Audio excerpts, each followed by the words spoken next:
mixing foods. So, yep, like yourself, I've been through them all, and I do mean them all. Some make your water brown and stewy. yep. Some make it powdery, awful. But yep. I just stick to Saki now. Yep. So, what my plan for this year was to go through the year. Yep.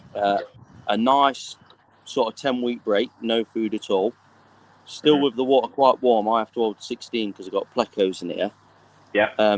So I held 16 with no food whatsoever, just the odd bit just to make sure they was happy. Yep. Then, as I brought the temps up, I just started off with a little bit of sinking wheat germ, then moved to balance. Then now I'm going to do growth and just growth. I did a bit of wheat germ, then some colour for 2 weeks on its own, then balance on its own. Now I'm going to do growth on its own. So my question to you is, the mixing of foods, my way of looking at it is, Saki's done the homework and found the perfect fat to carb ratio, proteins and all the rest of it.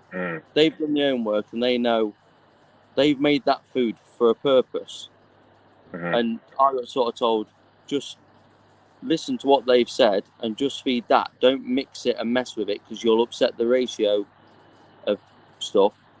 So the direct question is, what have you found to yield the best results? Mixing it or just using it on its own? Are you talking about even mixing you're staying within Saki Hikari but mixing the different ranges together? No, yes, staying within Saki Hikari, but not mixing it, just sticking to one food for one job. Yeah.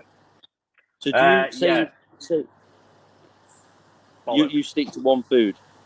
No, or do you mix? Not mixing thing is just bollocks. I don't know why, because you want to mix. This is one thing again I love about Saki. It gives me the options because they've developed four foods within that range. In fact, I'm going to forget multi-season. I'm honestly, you know how much I rave about the stuff. I'm not a big fan of multi-season. Balance, growth, colour. 3 very practical foods for 3 very different purposes, and they are very different in how they perform. So depending on what you need at any given time, I would say, listening from what you just said, Frank, there was probably a bit too much faffing there for me in different mixes and changes and all the rest of it. I'm not a big wheat germ fan.